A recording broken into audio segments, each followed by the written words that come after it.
Hello guys, ഇന്ന് ഈ ലോകം നേരിടുന്ന കുറേയധികം പ്രശ്നങ്ങൾ ഇന്ന് ഈ ലോകത്തുണ്ട്. അതിൽ രണ്ടെണ്ണമാണ് ഞങ്ങളെടുത്ത് കാണിക്കാനായിട്ട് ഉദ്ദേശിക്കുന്നത്. അതിലൊന്ന് ഇലക്ട്രിസിറ്റി പ്രൊഡക്ഷനും രണ്ടാമത്തത് ഫിൽട്രേഷനുമാണ്.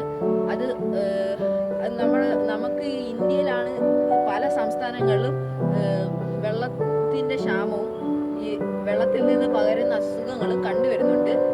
ടൈഫോയിഡ്, കോളറ തുടങ്ങിയ അസുഖങ്ങൾ വെള്ളത്തിൽ നിന്ന് പകരും. അതിൽ നിന്ന് തന്നെ ഇപ്പം കേരളത്തിൽ മെയിനായിട്ട് വരുന്നത്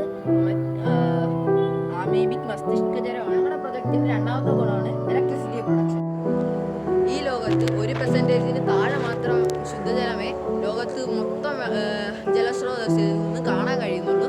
അതിൽ നിന്ന് തന്നെ 0.006% വെള്ളം മാത്രമേ മനുഷ്യർക്ക് ഉപയോഗിക്കൂ. ഇതിന് രണ്ട് സെക്ഷൻസ് ഉണ്ട്: ഇലക്ട്രിസിറ്റി പ്രൊഡക്ഷൻ സെക്ഷനും ഫിൽട്രേഷൻ സെക്ഷനും.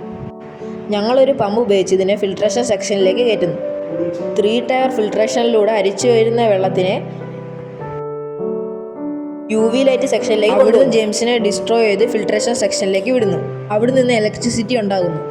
3 ടയർ ഫിൽട്രേഷനിൽ ഉപയോഗിച്ചിരിക്കുന്നത് ഓടിൻ്റെ കഷ്ണം, കൽക്കരി, പഞ്ഞി എന്നിവയാണ്. അവസാനത്തിൽ ഇലക്ട്രിസിറ്റി ഉണ്ടാക്കി വീട്ടാവശ്യങ്ങൾക്കായി ഉപയോഗിക്കുന്നു. Non pollution, eco friendly, social economic health, ഇതിലൂടെ സെൽഫ് റിലയൻ, ഇതിലൂടെ ഫിൽട്രേഷനും അതുകൂടെ കറണ്ട് ഉൽപ്പാദിക്കുകയും ഞങ്ങൾ ചെയ്യുന്നുണ്ട്. ഇലക്ട്രിസിറ്റി പ്രൊഡക്ഷനിൽ നമ്മുടെ രാജ്യത്തിന് സ്വയം പര്യാപ്തത നേടാനും കഴിയും. ഇതിൽ നിന്ന് യാതൊരു രീതിയിലുള്ള പൊല്യൂഷൻസും പുറത്തു പോകും. ഇതാണ് ഞങ്ങളുടെ filtration and electricity making project.